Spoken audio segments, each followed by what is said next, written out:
हुजूर सल्लल्लाहु अलैहि वसल्लम के पास एक मेहमान आ गए रात के वक्त में। जब वो आए तो हुजूर ने पूछा खाना खाना है? तुमने कहा खाना है। झूठ और भूख को जमा करना मना है। कहा जी खाना है। तो हुजूर सल्लल्लाहु अलैहि वसल्लम ने फरमाया अज़वाज मुतहरात के घरों में पता करो कुछ है। हज़रत उम्मे सलमा के घर में पता किया तो कहा या रसूलल्लाह 4 दिन से रोटी नहीं पकी। हज़रत ज़ैनब से पूछा तो कहा हुजूर कई दिन से चूल्हा ही नहीं जलाया। हज़रत आयशा सिद्दीक़ा, हज़रत मैमूना, हज़रत सौदा, तमाम घरों से बज़ाहिर ये दो जहां के शाह हैं, पर पास कुछ रखते नहीं। दो जहां की नेमतें हैं इनके खाली हाथ में। हर चीज़ है पर फ़क्र इख्तियारी है। कोई शय ना मिली तो नबी पाक सल्लल्लाहु अलैहि वसल्लम ने मस्जिद में ऐलान किया, फरमाया कौन है जो मेरे मेहमान को रोटी खिलाए। इन लफ्ज़ों का हुस्न कोई हुस्न वाला ही समझ सकता है। फरमाया कौन है जो मेरे मेहमान को खाना खिलाए। तो एक सहाबी ले गए और उठे। वो सहाबी जो सहाबा में गरीब थे, एक अंसारी जो गरीब आदमी थे। बहुत ज्यादा अमीर आदमी अल्लाह की राह में खर्च नहीं कर पाता, उसके लिए मुश्किल हो जाता है। उसके लिए बहुत अमीर आदमी जो होता है ना, वो जितना ज्यादा अमीर होता है ना उतनी दीवार उसके गिर्द खड़ी हो जाती है पैसों की, मुश्किल हो जाता है उसके लिए। गरीब आदमी खड़े हुए, अगरचे मेरे महबूब के गुलामों में जो बड़े अमीर थे वो भी खर्च करने में बड़े आगे थे। हजरत उस्मान गनी रदी अल्लाह ताला, हजरत अब्दुर रहमान इब्ने औफ, हजरत अबू बकर सिद्दीक रदी अल्लाह। लेकिन ये गरीब आदमी का हुजूर मैं ले जाऊंगा, मैं लेके जाऊंगा। ये बुखारी मुस्लिम है। हुजूर ने फरमाया ले जाओ। वो अब सहाबी घर ले गए और बीवी से मशवरा किया। बात पे गौर करना, हर चीज की भूख देखी जा सकती है, बच्चों की नहीं देखी जा सकती।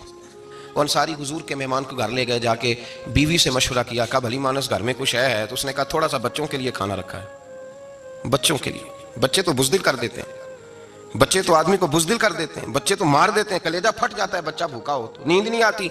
अब सहाबी अपनी बीवी से क्या कहते हैं? कहते हैं बच्चों को बहला के सुला दे, और रसूलुल्लाह के लिए नहीं, रसूलुल्लाह के मेहमान के लिए, भाई नबी पाक के लिए नहीं। हुजूर के तुझसे दर दर से सग और सग से है मुझको निस्बत, मेरी गर्दन में भी है दूर का पटका तेरा, तुझसे दर दर से सग सग से है मुझको निस्बत। लंबी बात है।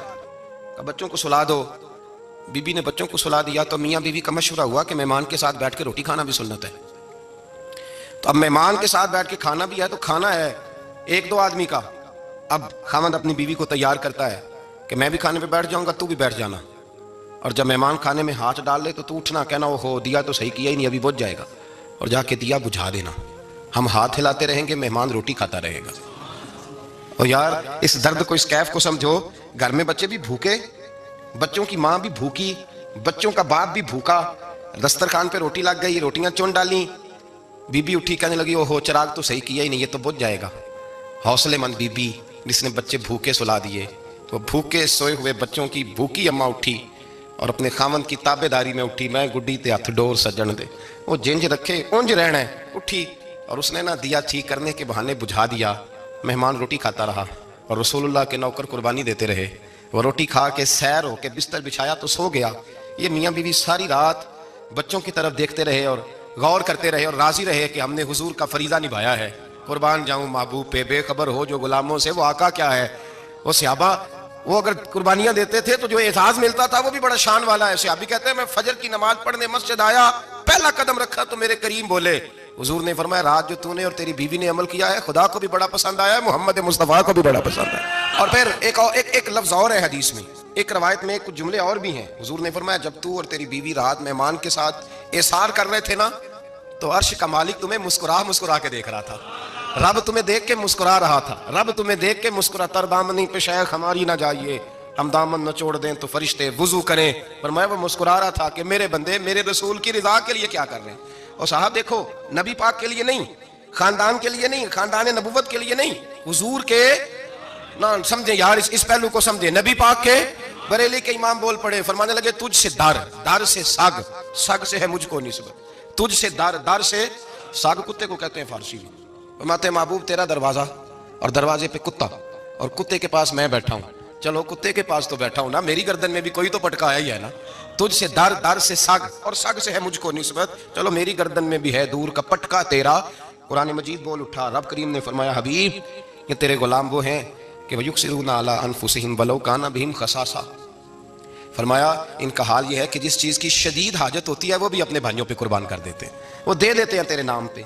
जब मक्के वाले मदीने आए, अंसारे मदीना, तो मेरे मुस्तफ़ा करीम ने फरमाया ना तुम्हारी नस्लें एक हैं ना कबीले एक हैं, लेकिन तुम्हारा नबी एक है, तुम्हारा रसूल एक, खुदा एक, किताब एक, तुम्हारा मेरी वजह से रिश्ता है। चलो अपने भाइयों के साथ इसार करो, चलो इसार करो।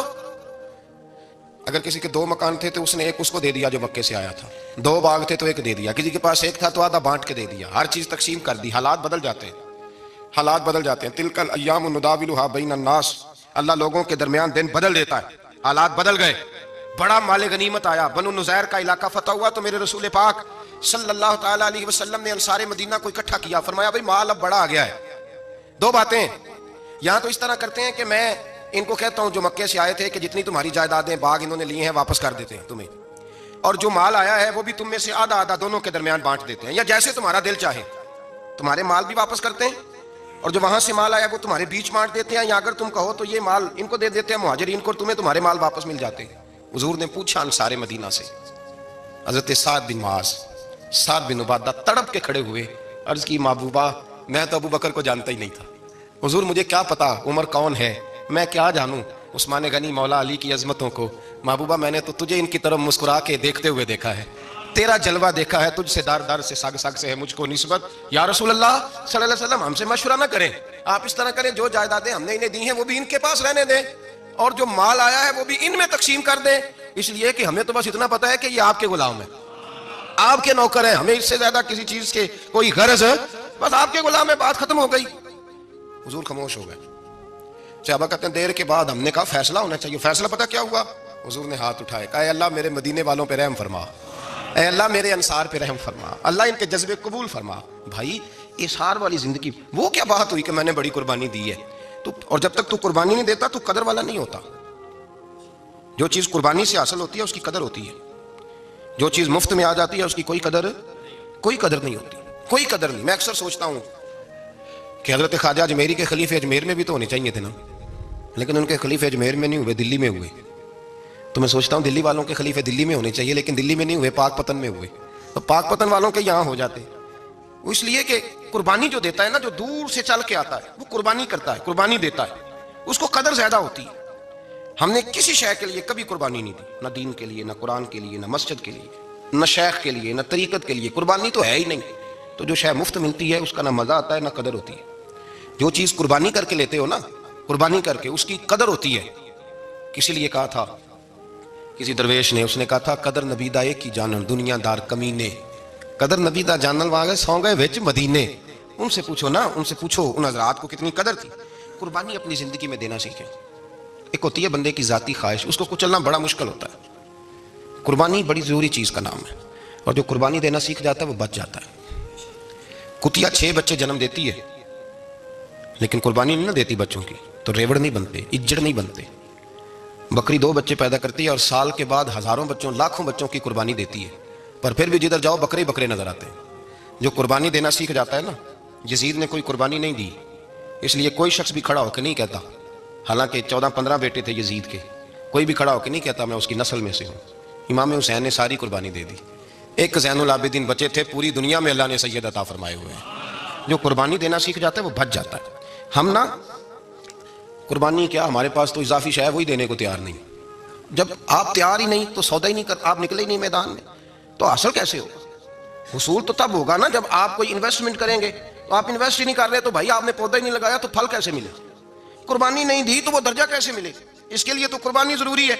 आप तमाम सहाबा की जिंदगी पढ़ लें, हजरत अबू बकर से लेकर हजरत बिलाल तक, ये सारे कुर्बानी वाले हैं। आप तमाम औलिया की सिफ्त पढ़ लें, अगर गौसे आजम, जिलानी, दाता अली, अजमेरी, ख्वाजा मोइनुद्दीन, ये सब कुर्बानी वाले लोग हैं।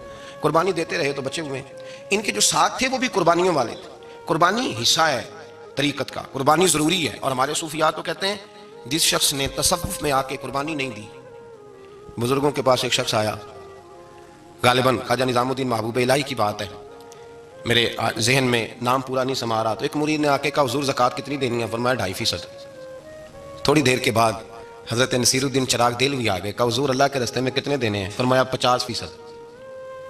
वो एक साथी करीब बैठा था, उसने कहा पहले के लिए 2.5% का फतवा था, इसको कह दिया दे दे। चंद मिनट गुजरे तो हजरत अमीर खुसरो भी आ गए, कहा हुजूर ज़कात कितनी देनी है? फरमाया जो है सारा ही ले आ, तेरी 100% है। तो वो साथी जो करीब बैठे थे उसने कहा बाबा फतवे लहदा है। फरमाया फतवा एक ही है, बंदे लहदा है, फतवा एक ही है, मुझे पता है कौन कितने दे सकता है। वो जिसको मैंने 2.5% कहा है वो भी जाके हिसाब किताब करेगा, उसने 2.5 भी पूरा नहीं देना। फरमाया जिस अमीर खुसरो को मैंने कहा ना सारा ले आ, इसका दिल करेगा मैं अपना मकान भी तोड़ के ले आऊं। मैंने फतवा एक है, बंदा देख के बात की है। भाई कुर्बानी नहीं है, इज़हार ही नहीं है, जज्बा ही नहीं है, हमारा मिजाज ही नहीं है। लेकिन ना ये अब एक तो शरीयत की कुर्बानी है ना ये, तो इस पर भी लोग बड़ा सोचेंगे, इस पर भी लोग बड़ा सोचेंगे, फतवे पूछते फिरेंगे कि जी मेरे ऊपर तो अभी मैंने तो 15,500 कर्जा देना है, दूं कि ना दूं, कौन सी दूं, फतवे पूछेंगे। देने की दफ़ा फतवे पूछेंगे और लेने की दफ़ा छुट्टी, जो आता है आने दो। कभी लेने की दफ़ा भी फतवा पूछना साहब कि ये मुझे इतना माल आ रहा ले लूं कि ना लूं, वो ले लिया, काबू कर लिया। जब देने की बारी आई तो फतवा इसार करें, और इसार सिफ्त है मुसलमान की, ये इसार करने लगता है तो बचने लग जाता है, इसका फायदा होने लग जाता है, कुर्बानी देने लग जाता है तो बच जाता है। किसी ने कहा था सुन ए मुसलमान, ये नुक्ता फैज़ कुरानी में है, अज़मत इस्लाम और मुस्लिम सिर्फ कुर्बानी में है। अगर तू जीना चाहता है तो कुर्बान हो, अपने मिजाज में कुर्बानी। और एक ईसाई स्कॉलर था अमेरिका का, सिर्फ एक हदीस पढ़ के मुसलमान हो गया, कलमा ही पढ़ गया। हदीस क्या है? जंगे यरमूक है। तो 7 से आबा जख्मी है, चूर चूर जख्मों से लेटे हुए, गर्मी बड़ी शदीद है, अल अत्श, प्यास प्यास प्यास पुकारे एक सयाबी। एक आदमी दौड़ा दौड़ा आया, पानी का बर्तन हाथ में है, उसके मुंह के करीब पानी किया तो करीब एक और जख्मी ने कहा मैं भी प्यासा हूं। जख्मों से चूर चूर शख्स ने, मैदान में पड़े हुए आदमी ने कहा यार पहले उसे पिला दो, वो ज्यादा प्यासा है। वो कहता है मैं जब उसके पास गया, उसको पानी देने लगा तो एक आदमी करीब से और बोला यार मेरे तो जुबान पे जख्म है, दौड़ के आओ, बड़ी प्यास है। कहता मैंने पानी का कटोरा उसके करीब जो किया तो चौथा बोल पड़ा, मैं, उसने कहा उधर ले जाओ यार, मेरा गुजारा हो जाएगा, काम चल जाएगा। वो कहता 5वां बोल पड़ा तो चौथे ने इनकार कर दिया, मैं नहीं पीऊंगा, पहले उसके पास ले जाओ। कहता हद हो गई। 7वें तक में आया, और जब मैं 7वें तक आया तो पहले ने फिर चीख मारी। तो फरमाते हैं वो 7वां कहने लगा नहीं उधर ले जा यार, उसको प्यास ज्यादा लगी हुई है। कहते जब मैं उस तक गया तो वो जामे शहादत नौश कर चुका था। पलट के दूसरे के पास आया तो वो भी फौत हो गया, तीसरे के पास आया तो वो भी रब करीम की बारगाह नाज में हाजिर हो गया, 7 शहीद हो गए। तो पानी का कटोरा मेरे हाथ में रहा, मैं कभी आसमान देखता, कभी जमीन देखता, कभी पानी देखता, कभी मैं उन 7 शहीदों के चेहरे देखता। फिर दिल में ख्याल आया ये तो गर्दनें काटने वाले थे, ये तो एक दूसरे को कत्ल करने वाले थे, ये तो खून पीने वाले थे। आज ये सारे इसलिए कर रहे हैं कि सारे मोहम्मद अरबी के गुलाम बन गए, रसूलुल्लाह सल्लल्लाहु अलैहि वसल्लम के नौकर बन गए। वो कहता मैंने हदीस पढ़ी तो मैं मुसलमान हो गया। मैंने कहा ये जज्बे दुनियादार बंदा पैदा नहीं कर सकता, ये जिसने जज्बा पैदा किया वो अल्लाह का सच्चा रसूल है। मेरे भाई इजहार का मिजाज पैदा करें। कुर्बानी तो नहीं रही माशरे में, इजहार ही तो नहीं है। हम रवायतें पढ़ते हैं, सुनते हैं, लेकिन आप यकीन करें पंखे के नीचे मस्जिद में एक दूसरे को जगह देने को तैयार नहीं। फिर पंखा है ना चल रहा है तो कोशिश है कि मुझे ऐन उस जगह मिले जहां पंखा चल रहा है। इतना भी इजहार करने को लोग तैयार नहीं, इतना भी। और दर्जे बड़े बड़े लेने चाहते हैं, बड़े बड़े दर्जे।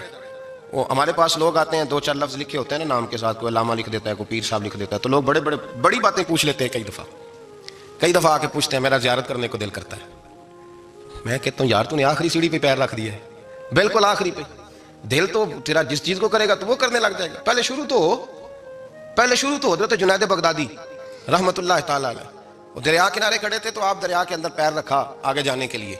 ये आला हज़रत ने लिखा है वाकया मलफूज़ात शरीफ में। दरिया पार करने के लिए पैर रखा तो एक शख्स कहने लगा हुजूर मुझे भी साथ ले लें। आपने फरमाया मैं दरिया पार करूंगा तो इस तरह करना, मेरा कुर्ता पकड़ ले और या जुनैद कहना शुरू कर दे।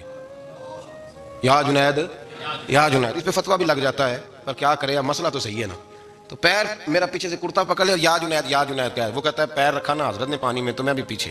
तो हजरत जुनैद बगदादी क्या कहते हैं या रहमानु या अल्लाह, या रहमानु या अल्लाह। वो खुद ये पढ़ रहे हैं और मुझे लगाया या जुनैद पे। कहते हैं दरिया में वो भी चलने लगे तो मैं भी, यूं लगा जैसे पक्के फर्श पे चल रहे हैं। कहते हैं थोड़ा सा गुजरा तो मैंने कहा बाबा खुद या रहमान या अल्लाह कह रहा है और मुझे या जुनैद पे लगाया हुआ है, तो चलो मैं भी या रहमान या अल्लाह पढ़ता हूँ।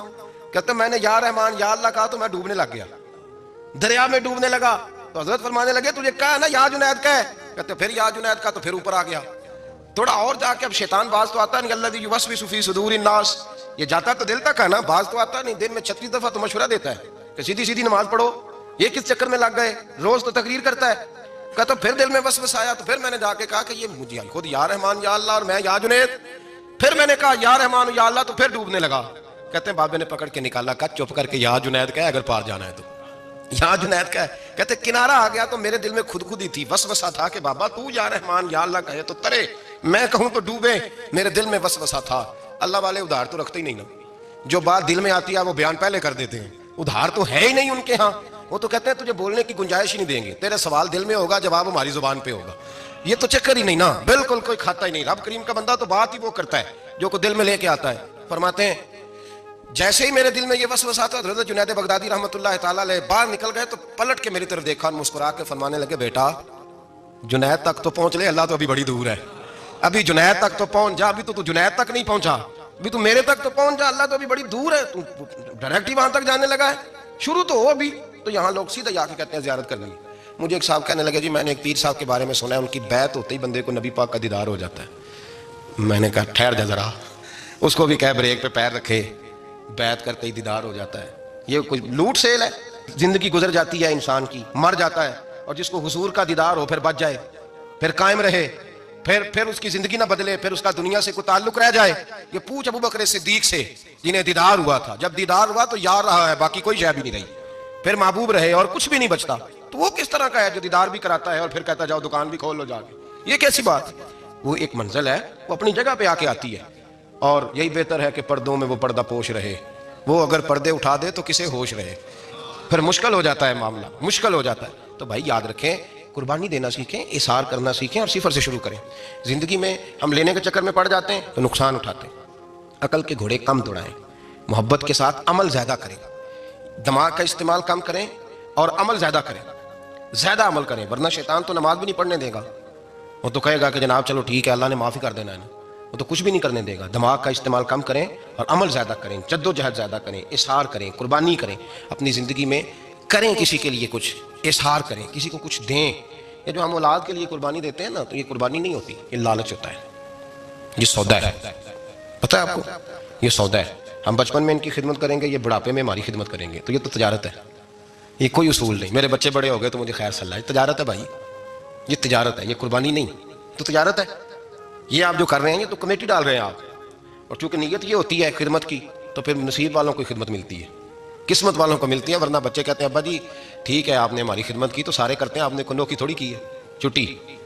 आप वहाँ बैठे, चाय मिलेगी वक्त पे पहुँचेगी, लेकिन आप मुदाखलत ना करें किसी चीज़ के अंदर, तजारत ना करें, इशार करें, कुर्बानी करें। हमारे सूफिया ये कहते हैं औलाद से भी तवक्को ना करो खिदमत की, न तवक्को करो, बस ये कहो कि मेरा रब मुझे बुढ़ापे। देखे ना नबी पाक सल्लल्लाहु अलैहि वसल्लम ने दुआ मांगी, ए अल्लाह अर्ज़ल उम्र होने से बचा, उम्र के उस हिस्से से बचा जिसमें दूसरों पर इंसान बोझ बन जाता, दुआ मांग। तो ये लालच भी ना कभी जिंदगी में रखें कि मेरी फलां आदमी खिदमत करेगा, ये लालच भी बुरा है, इस पर भी तवज्जो ना करें। अपनी दुनिया आप पैदा कर, अगर जिंदों में है, सिर आदम है, ज़मीर कुल फ़िका है जिंदगी, याद रखें। होश आने से लेकर अपना ये जहन बना लें कि मैं आज से अपने आप को खुद चलाऊंगा, मैं साया दूंगा, भिखारी बन के कभी किसी से सहारा मांगूंगा नहीं, सहारा दें, किसी के लिए कुर्बानी दें, इशार करें, जद्दोजहद करें। जो चीज़ आपके बस में है वो तो है, जो बस में नहीं उसमें भी कोशिश करने की आप कोशिश करें, तगो दो करें। कुर्बानी से इंसान संवर जाता है, बन जाता है। अल्लाह तबारक व तआला हमें संवरने और बन जाने की तौफीक अता फरमाए।